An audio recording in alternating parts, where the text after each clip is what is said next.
ስለ ሴቶች ግን አስበህ ታውቃለህ? ረመቱልኛ ምን ያህል እንደሚቸገሩ ጓደኛ ሊከዳቸው ይችላል፣ በጓደኞቻቸው ይጠቃሉ፣ ብዙ ጊዜ ብቸኛ ይሆናል።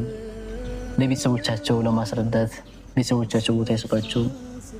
ምናልባት እኛ ወንዶች ነን፣ ወጣቶች ነን፣ ወጣ ብለን እየሰራን እንደዚሁም ደግሞ ስለ ችግራችን ስለ ሀሳባችን የምንወያየው ሰው ይኖራል።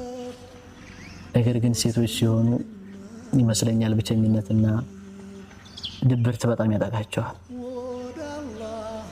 በጣም ከባድ ነው። ህይወት ዝም ብሎ እንደሚታሰበው አይደለም።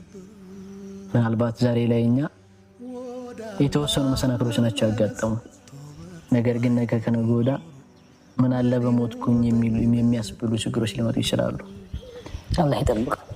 የዛኔ ምን ሊወጣን ይሆን? የሰው ልጅ ብዙ አማራጮችን የሚፈልገውና የሚጠቀመው ወዶት አይደለም። በጣም ብዙ ነገራቶች አሉ። ወጣት ስትሆን እንዳልኩ ማንም አይረዳህም። ቤት ስትቀመጥ ወታሰራም እንዴት ይባላል? የሀሳብ ኮራ ከራስህ ላይ እኮ ጠፍቶ አይደለም። ነገር ግን ሰዎች ለአንተ ያላቸው ቦታ በምትሰራው ስራ ነው።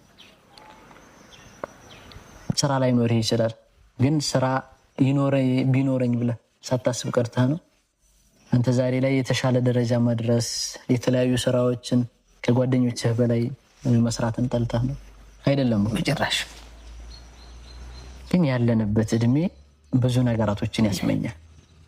ኢቭን ሞትን ራሱ እንድንመኝ የሚያደርግ እድሜ ነው። ብዙ ፈተናዎች አሉ። በሴት ትፈተናለህ፣ በገንዘብ ትፈተናለህ፣ በእውቀት ትፈተናለህ።